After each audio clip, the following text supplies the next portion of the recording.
Welcome to Start Before You're Ready, the podcast that proves that you don't need to wait for the perfect moment to begin your journey towards better health and happiness. I'm your host, Kelly Young. Remember, the first step is often the hardest, but it's always worth taking. Hey guys, it's Kelly, and I am back with another episode of Start Before You're Ready. Today's guest is coming to us from Washington, D.C. I can't believe I have not visited his gym yet because it looks absolutely incredible. I am here with Brian McGee. He is the owner of Fit360 in Washington, D.C. He has been in the fitness industry for 24 years, so I guess we'll call him a lifer. And he is a gym owner, but he really thinks of himself as a coach. I can resonate with that because that's how I feel. I do own a fitness studio, but I really think of myself first as a fitness professional and as a coach. So I love that. Brian, why don't you go ahead and introduce yourself to the Start Before You're Ready community? Brian McGee, owner and head training coach at Fit360 DC. Been a gym owner since 2013 and in the trenches many years before that, and actually still remain in the trenches to some degree. Even though I'm an owner, I still like to get in there, coach my classes, coach my one-on-one clients, and so forth. So plenty enough to keep me busy these days. That's a good place to start. Yeah, I would love to hear how you started in the industry. You know, these types of things start with a kind of a personal story. It started with a breakup. Okay. It started with a breakup in my late 20s. I was in a long-term relationship and broke up, and it was so, woe is me, you know, singing Boys to Men on bended knee, and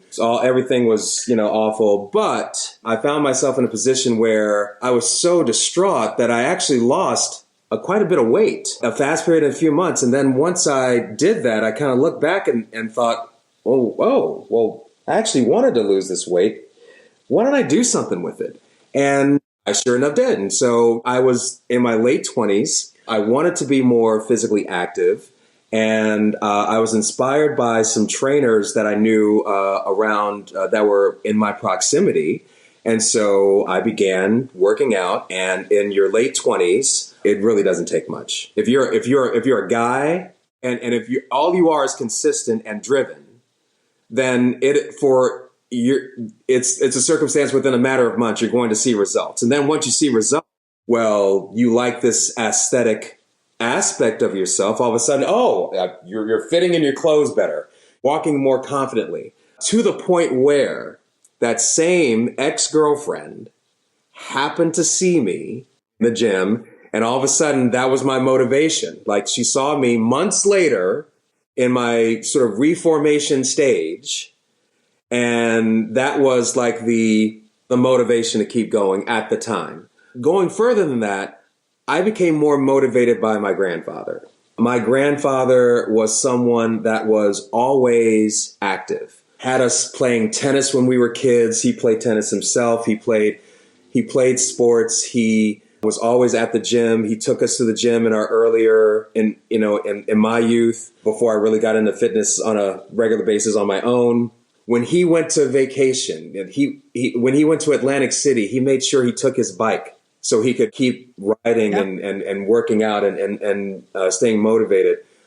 He had a membership to Sport and Health out in Bethesda for the longest time. And that was like my inspiration, not only because of his being able to work out, but unfortunately, it didn't always translate to the other members of my family who had a number of medical issues, whether it was genetic or brought on by other circumstances. We're talking everything from heart disease, diabetes, all of the many things that happen to affect many of us as adults, but African Americans in particular.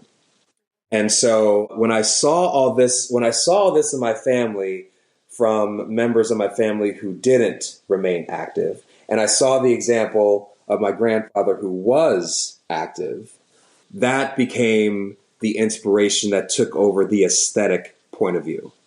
The aesthetic point of view is nice, but I wanted to be able to live to meet his goal eventually. And then there was another factor. So there was my grandfather, and then there was my father, my grandfather's son. So that line. My father was also active, played basketball, and was pretty good at it. Until one day, he was on the basketball court, and he had a seizure. And of course, he didn't know what happened. He was on the basketball court alone while he was living in Tacoma, and obviously very scary. And very soon afterwards, he was diagnosed with multiple sclerosis.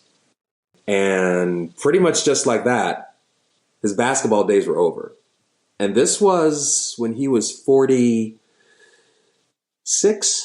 So it literally became the situation where one day he was playing basketball and one day he wasn't. And he never was going to. That was it. And so those two motivating factors were the things that have driven me ever since. My grandfather on the one side, who remained active all the way to his early 90s. His early 90s is when he decided to slow down. And then on the other hand, my father, who was active, but then something happened beyond his control and his activity was taken away from him. So I made it my mission to being a combination of the genetics of my family. Who's to say what I would be susceptible to? So I wanted to make sure that I was active for as long as I could, which I had passed my father's age at this point to where he was relatively relegated inactive, and then try the goal of reaching my grandfather's age, where he kind of slowed down, in his 90s. That's incredible. Yeah. Such a great story. I love to hear people's why. And what I really love, and you acknowledged it so beautifully, is how your why changes, right? You were in a funk. You started working out because you were just feeling yuck. And then you liked the way the workouts were working. You're like, hey, wait a minute. Or you lost weight, that you liked that. Then you're like, what can I do with this? And I have another saying. We were talking about some sayings before we got on, but another one of my sayings is like, the worst things that happen to you always turn into some of the best things in your life. And obviously that's a great example of that. And I love that you acknowledge all of those whys and kind of hold them with you, because I think they're all really valuable. I'd love to know how you went from your own fitness to helping people with their fitness. Well, I remember earlier in, I guess we're going to take it back to that beginning part of that journey. I was in the service industry, serving and bartending most of the time. And I remember bartending with a friend of mine, a Mr. Eric Toussaint. I'll shout him out. And he was a trainer himself. And he had worked with a group of trainers out in sort of more the Montgomery County area.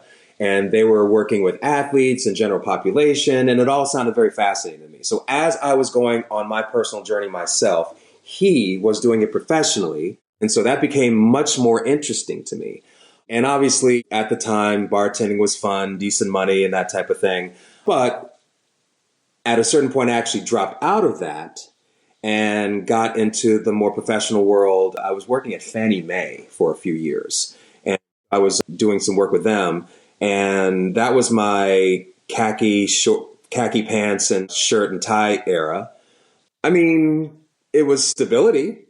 It was stability, stable paycheck, and stable hours, but nothing inspiring at the time. So I decided that I was going to try personal training part-time, and I did. I started at the Washington Sports Club over in Friendship Heights, the Cheesecake Factory, which I was bartending at the time, and which unfortunately is closed as of maybe just a couple of weeks ago. But I started doing it part-time, and in very quick measure, the inspiration that I got from personal training easily supplanted the stability that I felt at working at this job, wearing like the khakis and the shirts and ties.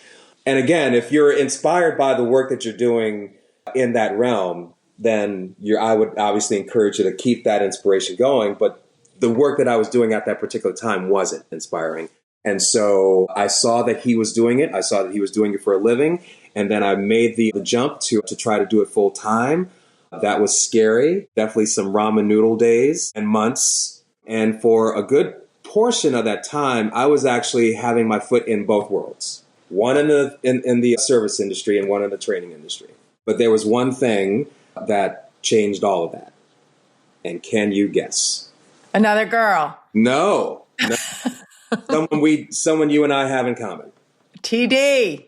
There you go. Todd Durkin. Let's go. Tell us about that. It got to a certain point in my life where, okay, so look, it's great money here.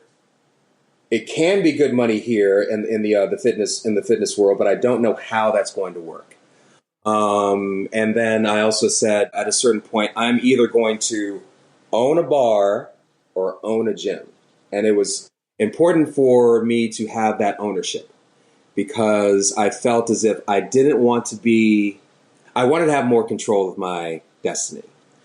And so at this point where I decided, well, which avenue am I going to go in? I saw on the service industry side where there was money to be had, there was also a lot of other factors involved in it, whether it be horrible hours, a lot of hard living in some cases. On this other side, obviously, was a life of like healthy living, or at least gearing yourself towards that. I wanted to focus on that, but I didn't know how. And I didn't know who to follow. But then I attended my first idea for the training. The East Coast one. I know which one you're talking in Arlington. Yeah, or Alexandria. Yes. Which unfortunately, I don't think they have that anymore. I think they kind of reconfigured their deal, which is unfortunate. But I went to my first one, and if I'm going to do this, I'm going to seriously invest in this career. But I need to see what that path could possibly be. It was at that first one that I saw Todd Durkin and all of the team that was around him. And of course, look, and I know you've spoken of him and the team around him at various points in your podcast. Clearly an infectious personality, to say the least, and someone that was inspiring. And I saw that and I said, oh, well, that's the example. That's the example, but I'm not Todd. Now granted, I can get within Todd's energy field and I can get going and start getting everything pumping in and hoorah, and all that. But when I come back home, that's not necessarily me on a regular basis. So I had to find out what is that like for me. And so that's where that journey began. So it started with Todd, and then it continued with other people that were surrounding him, such as Peter Twist. Yeah. I was going to say, I think I know I think I was at that. Did you do a workout on the roof? Do you remember with Peter Twist and Todd? Was it when Todd shared about Peter having cancer? Well, yes. So I remember that. So that was definitely within that realm at the same time. So yeah, I was there. We were there together. Yeah, we've had this sort of parallel track. Exactly.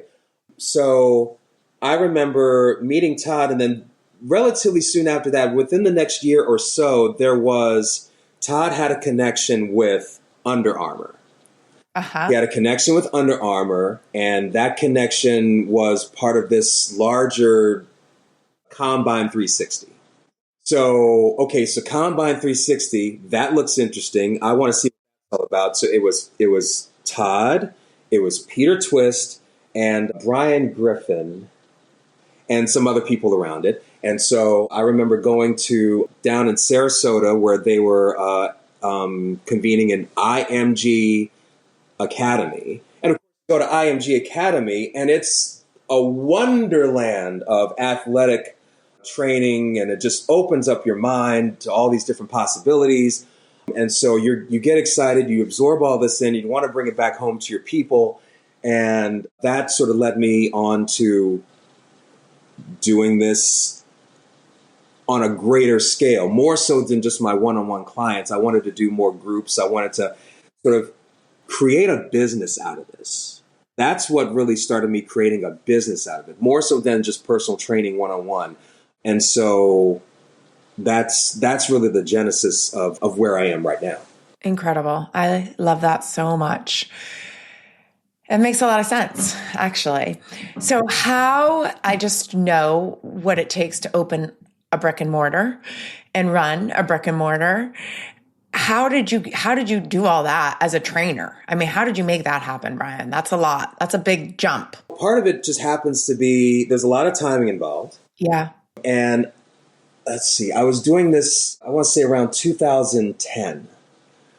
Taking it back to there. And in the city in particular, up until about 2009, 2010, the DC scene was pretty much dominated by either Bally's. Anybody remember Bally's out there? Of course, yes. Bally's. I think I still belong. Buried somewhere. Bally's or Washington Sports Club. Yep. And so it was pretty much dominated by big corporate, big box gyms scattered throughout the city. And there weren't very many sort of open opportunities or anything like that for anything smaller than that.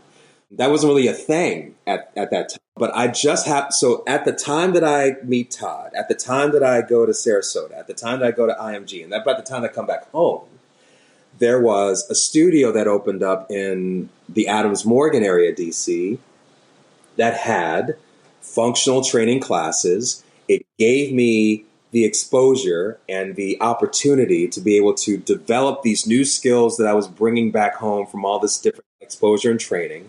And then once I did that, I was in a position to sort of branch off and find a smaller space that I could rent and have classes there, like small classes, literally 5, 6, 7 people. And so I was able to do small classes there at this space that I was renting, but the space wasn't big enough because I was growing beyond space.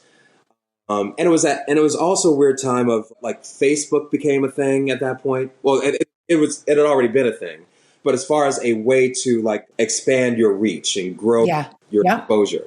So I was able to use that, post little videos of classes, grow my base from there. It was the dying days of print media. And I was able to use those last couple of years of print media, like local print media, like City Paper, to place ads and advertise our services from there. That began to grow. I then moved into a smaller space in my neighborhood.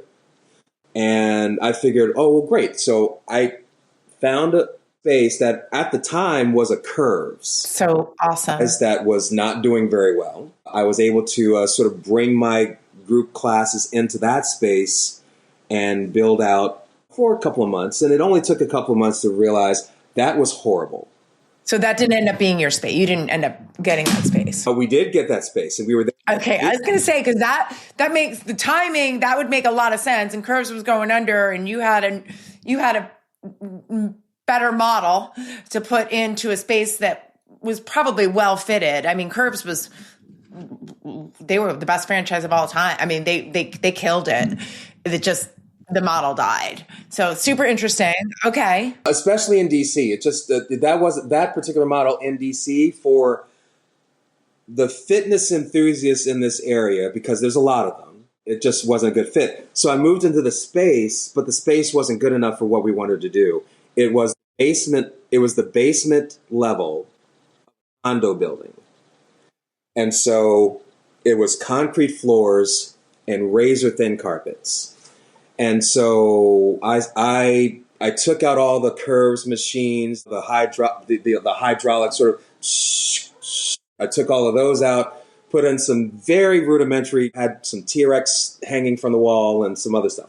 But it was one early morning when someone came down from in their bathrobe from 3 floors up, wondering, what are you guys doing down here? And we have I've got 18, 20-pound kettlebells. We're doing some deadlifts, sure. But noise for them was like elephants. So I was like, oh, well, this isn't going to work. And so we spent 2 years trying to figure out, well, then what's our next step? And then I was able to run into someone who recommended a realtor that showed me around businesses or some potential spaces in the area. And the last thing he showed me was a laundromat that was looking to break its lease. So I went into the laundromat in the same neighborhood, and you're clearly seeing washing machines and dryers and machines and TVs everywhere. I saw my gym. You take the machines out here, you got brick walls at the end, you open this up, you get rid of these pillars, you get rid of this thing in the middle. I saw my gym. That's what I saw. And so that's where I decided to then move the business into a space that made more sense. It was great because I didn't have any downstairs neighbors. I didn't have any upstairs neighbors. We were a storefront property. Yeah. Parking. So all the things that a laundromat, parking's hard. Okay. Yep. Okay. Well, I'm just thinking, I mean, I went through a similar, like the noise and I know all those things well. And I would think a laundromat would be if it worked as a laundromat, well, maybe it didn't, but, but yeah, probably not enough parking for classes. Yeah. Yeah.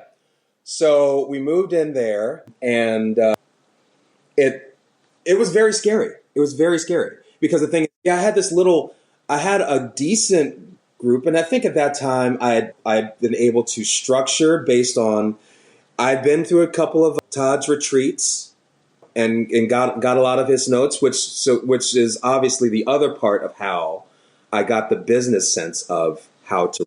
I literally took things that I modeled from what Todd was able to do, and then within that same mastermind was able to connect with other people that, okay, you're either you've just started or you're about to start. Well, how are you setting up your flooring over here?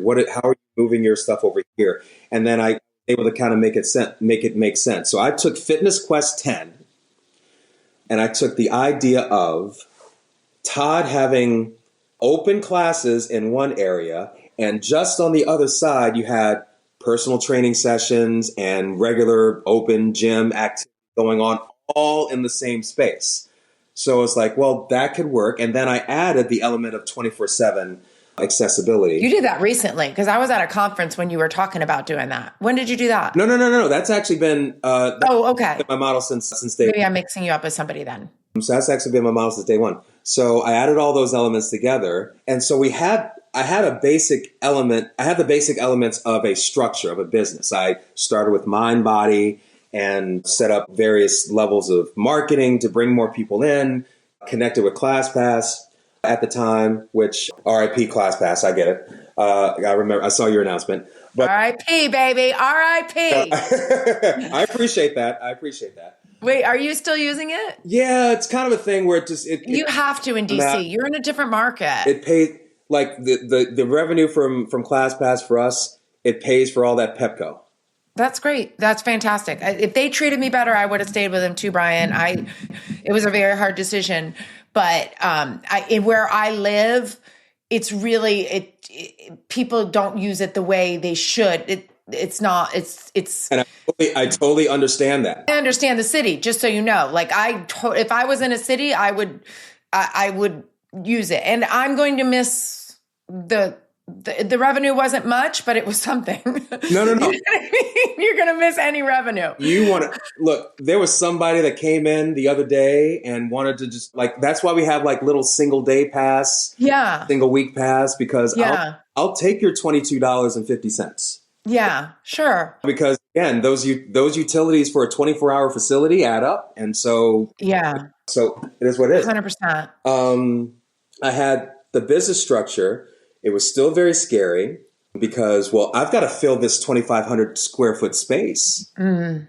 And am I going to be able to have enough people to draw in? And the biggest determining factor was right here. Oh, I met your beautiful wife. You need, love here's that. the thing. She is a good girl. If you have somebody like her, then you're in luck. And if you don't, you need to find somebody. Because she, my wife, Kiara, also was a corporate investment banker. So she had the financial wherewithal and mindset to be able to bring this all together. You train her? Is that how you met her? Yes. I don't know why I knew that. Just something told me that, right? Came to my head. I never knew that. So anyway, that was a very important. You have to, like, I feel like if you're developing as a business, you have to have like solid partnerships. You can't necessarily do it all alone. That's so good, Brian. Somebody to like have the sense to guide you that looks at the numbers from a different perspective than what your trainer or coach heart says. Your trainer coach heart wants to be able to provide these services. You're trying to gauge, well, how much should it be? What do you think you're worth? I don't want to disqualify somebody from being able, that's me. I'm like, I don't want price to keep someone from getting better at fitness, right? Like, I don't want price to be the reason they can't work out with us. That's really, I hear that as your trainer hurt, but you won't be in business. There'll be no business to go to if you don't have somebody on the other side of you being like, you got to charge this much. You're not going to make it. And especially in DC, especially with a brick and mortar, you're zero chance. You have zero chance. The month starts out. I've got to pay all of our coaches. I've got to pay this 24-hour, 24/7 Pepco bill. Yeah. 24/7 Washington gas bill. Yeah.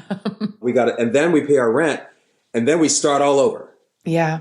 Then all the revenue's got to build back up so we can pay all that stuff, and then we got to start all over. And yeah. Then have enough to take care of the house, take care of what we need to take care of, take care of everybody else, and then a little here for some Google ads, and a little bit over here for some social media, and then a little bit over here for like hand wipes. Yeah. Yeah. Don't you love it, Brian, when everyone's like, why don't you have someone do that for you? Why don't you have someone do that for you? I'm like, I would love to have someone do that for me. That is like, I get like, you have to sometimes outsource to grow, but I appreciate you saying what you're saying, because it really is true. It's a hard business. I don't care how great you are. Your gym looks incredible. Like aesthetically, it looks incredible. I've seen your trainers. I've watched just little clips of what you guys do there, and I love it. I'm like, I told Nicole, one of my trainers that moved to Arlington, I'm like, you need to go to this gym. This looks incredible. This looks like what we do, but I just even more unique space. I just love everything about what you guys do. But yeah, it is tough. And I just want to go back to one thing, because it's just interesting. And while it's in my head, there's something that I've recognized. So she'll probably come on maybe after you. I'm having Sarah Cooperman on, who runs a conference called SCW. And I've been listening to some of her podcasts just to get ready to interview her. And she talked about her husband just kind of the way you did. And then Bobby Kelly was on. He's actually, the podcast will go before yours. And he was saying the same. And I'm like, the last 5 people I've talked to have really said the same thing.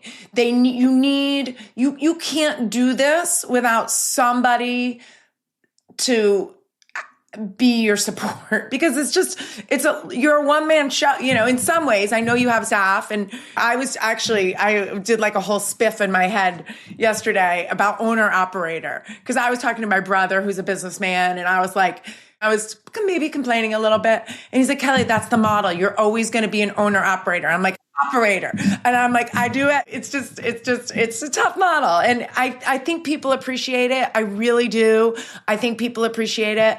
But coming forward where you and I are very similar. Like, our heart is in fitness. Like, it helped us. We wanted to help other people. That's where our heart still is. That's why I asked you in the beginning, Brian, like, what do you consider yourself as? And you said, clear as day, I'm a coach. Like, I'm a coach. And if you want to still be a coach and own a brick and mortar, there's a lot that has to happen. So I'm super impressed. I'm super impressed. And I also would love to talk to you a little bit about training, about your philosophy, maybe how it's changed. I know you talked about in the beginning, I love what you said. Your mission is to train yourself and other people to remain upright. I get that. Like, remain upright. I mean, that's a different goal than maybe both of us had 20 years ago or 10 years ago or 5 years ago even. But it's a good goal. It's a really good goal. And it actually hit me a little harder when you talked about your dad. I don't know if you know, my dad had MSA, which is a neurological disease. My mom had ALS, which neurological diseases. So I hear everything that you're saying, but talk to me about being a trainer. Yeah, look, I was fortunate enough to, once I entered this game, I was fortunate enough to be around some legit heavy hitters of influencers. So in the early stages, even that friend of mine, like I said, Eric Toussaint that I mentioned. So he was very skilled. The trainers that I was exposed to were very skilled, very well read.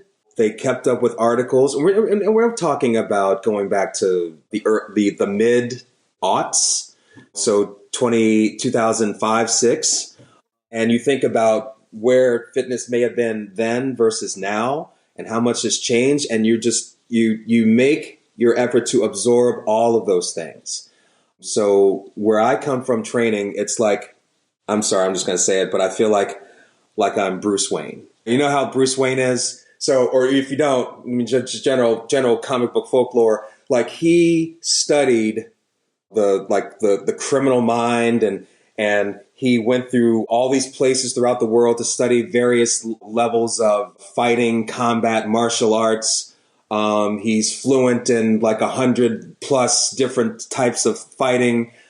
I feel very similar in that I have traveled all across the country, been exposed to trainers all around the world in various styles. And I've taken what I've considered the best of those things and put them together in this model that really focuses on movement trained through proper load. And we can get deep and technical in that stuff, but I think ultimately it comes down to that and just movement training. It's not, and also not being boxed in to any one style. I can take elements that I get from CrossFit. I can take elements that I get from Russian kettlebell. I can take the elements that I get from Pilates and yoga and bring them together in a way that makes sense and makes various elements of those applicable to different people within the same space. So I'm very much geared towards that. And you just have to be open to learning and growing and knowing that like there isn't some sort of proverbial ultimate mountaintop. You can reach a hill, look over and see other hills that you have to then climb back down and climb back up to reach this hill. And then there's another hill. You have to climb back down. You have to sort of unlearn things, learn things again, and then reach another peak, and then continue to do that, because it's not just one mountain of knowledge to be able to say that you planted your flag and I now know everything about fitness. I know everything about the fitness industry, and nothing else to do here. I want to ask you now, because one of the things that I miss in the fitness industry, because I love to go to conferences. I love hands-on. I love to see different things. It makes my mind think different. Even if I'm not going to do anything that I just saw at this workshop, it's going to help me as a trainer. And I'm just curious now where you're finding that. Well, let's see. I would say these days, I haven't really gone to as many hands-on training events as I did in the early days. In the early days, I did literally like yearly and sometimes multiple times a year. And to your point, I would go to various conferences where there would be different workshops. And again, I could go to I don't know, let's say a kettlebell or a BOSU, like everybody does in the industry, is something like that. And see and go through an entire hour where someone is doing, oh, okay, I do that. I get this. But then there's one thing out of the whole thing. It's like, oh, I never thought about that. And you're thinking, well, how did I miss that? And now I want to try to, no, that makes, I totally get it. And so that was my sort of up until recent years. COVID kind of slowed that down. And so now I have to actively go out a little bit more, do some more kind of research online, maybe a few people that I follow. And I'm able, I feel now, with all the years that I've had being exposed to other people, that I can properly disseminate like what is useful versus what is just sort of like clickbaity and just like looks cool on the interwebs, but is not really applicable to like. Why am I doing this? What is this helping with? Yeah, exactly. So good. So yeah, I still remain active. It's more so through either just reading. I've got a library in my office that I refer to from time to time, from the Mike Boyles of the world and all of those influences. I still connect with Peter Twist and get inspiration from him. So I still maintain those influential pillars and still try to learn from them as I go along and adjust, because I had to adjust our gym post COVID. So like how we look now and like what you've seen maybe recently, maybe on Instagram and so forth. Before, my focus was really on classes. That's what built the revenue. That's what got me whatever attention I got was classes. So it was a much more open space. And as a business model, in order to pay rent, I wanted to be open up to open gym members. But to be honest, my focus really was less on that. It was more on classes. I was doing personal training for whatever clients that we got. And we grew and developed. And then we got to the point where it's like, it's looking pretty good. And then, March 2020 happened and everything just changed. But then I focused a lot more on being, and it meant a different approach to how I constructed the gym. I still wanted to have the same space for classes to dedicate for that, but I had to have it be more accessible to Open Gym Access members, but at the same time, not necessarily conform to a model of like a Gold's or corporate. We didn't have the budget for $3,000 for a bicep curl machine. Nobody has the budget to space a $3,000 bicep curl machine because it's not worth its space. Right. Yeah. So whatever we had to make sure that it had to do more than one thing. It had to be. So we're talking about being functional in our training, then the equipment also had to be functional. 100%. It had to be multifunctional. And so we were able to do that. And so what we've been able to set up is it is admittedly a very unconventional gym. And for some of the people that walk in, and even for myself, I mean, you travel, you go to hotel gyms, you go to, if you're in Wichita or wherever, you're going to find a Planet Fitness somewhere. You're going to pay a $20 day pass just to work out and do whatever you got to do. We don't look anything like that. We're not set up like any other gym that I've ever really been to. But we do very well with what we have.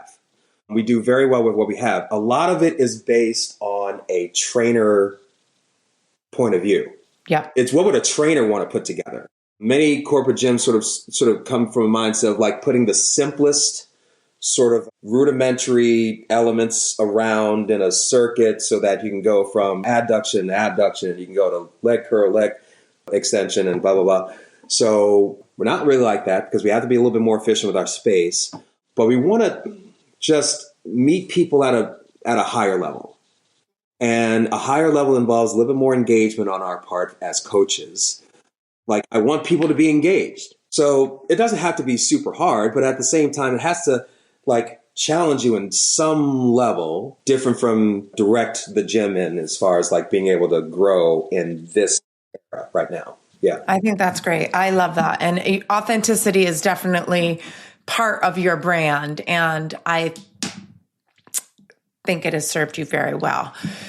Okay. So my final question for you, Brian, this is my signature question, and you've kind of already said it, but maybe there's another story that you have. So the name of this podcast is Start Before You're Ready, and it's about taking action instead of just like thinking about what to do or like sitting and writing this long business plan for this business you're never going to start or whatever it is.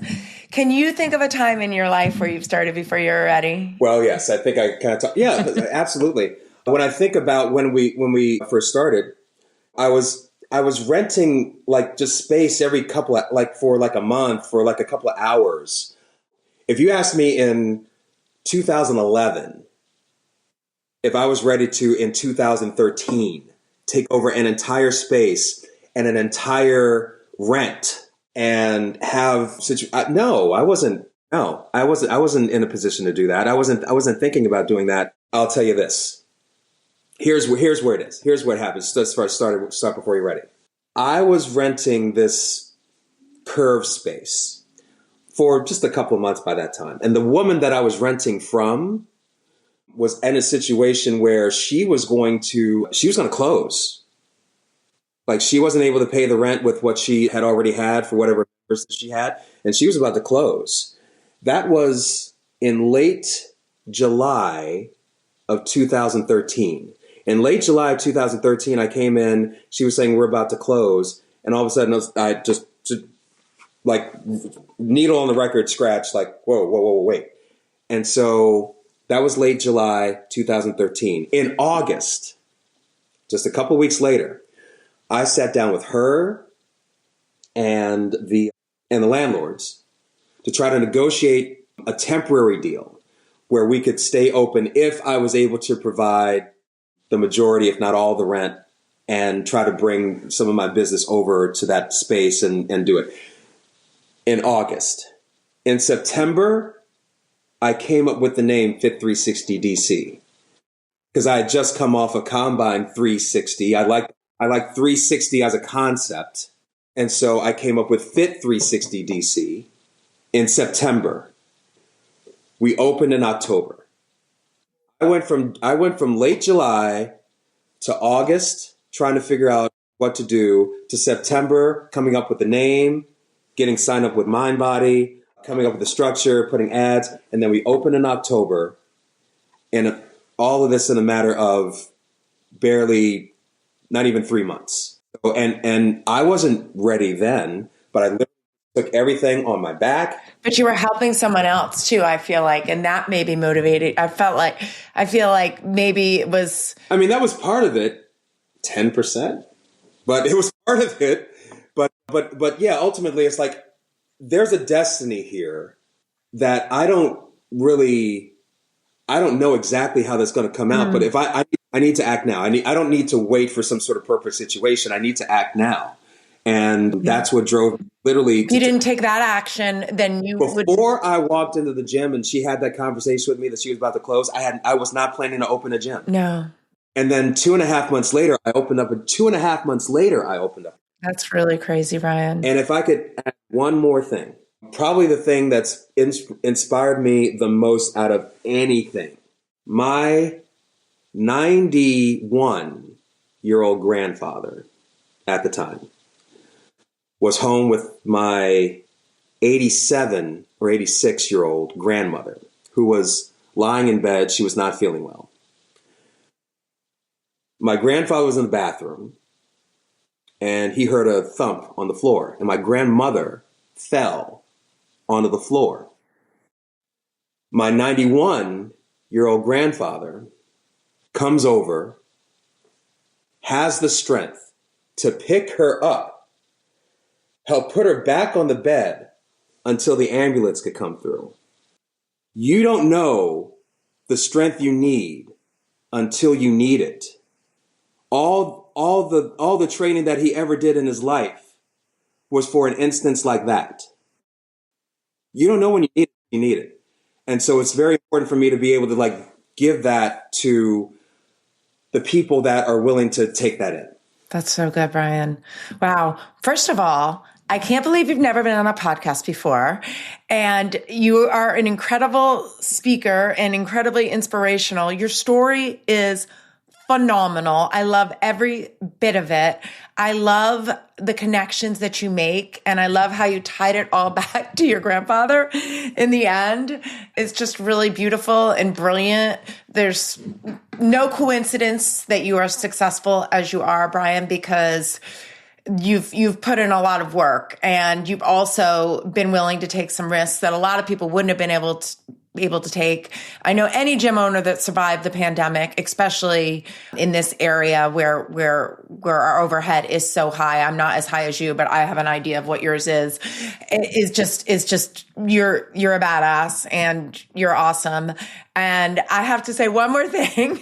So I mean, we've seen each other, but like, we not really, like this last trip to Montana, we got to really hang out and laugh and be a little more comfortable around each other. And you came up to me and you're like, well, what does it take to be on your podcast? I'm like, Brian, I would love, that was like an honor for me, for you to say that. I was like, I would love for you to be on my podcast. And I didn't really know your story, which you're probably the first person that I've had on that like I've known the least about, which was actually kind of fun for me because I really had no idea where we were going, but I loved every minute of it. So I just want to say thank you. And I also want to encourage anybody that's in this audience that's in whatever area, let's go check out Fit360 DC. Let's do it. Let's have a little clap. Let's do that soon. Maybe I'll come to yours, train. You come to mine. Definitely do an exchange. I'd love to come down. And your group looks amazing. Let's do it. Because we got to hop on our call anyway. But thank you, Brian. Thank you so much for being on. Your story is awesome. You're awesome. And I can't wait to connect in person soon. Yes, looking forward to that as well. Thank you for tuning in to another episode of Start Before You're Ready. If you enjoyed this episode, please subscribe, leave a review, and share with a friend who might need a little motivation. Ready to start your own journey? Check out our workouts and nutrition coaching programs at kellysbootcamp.net. You can choose from in-person sessions or virtual programs. Set up a complimentary coaching session to get started. Follow along with me and the show on social media at Kellys_bootcamp. Until next time, this is Kelly Young reminding you that the best time to start is always now.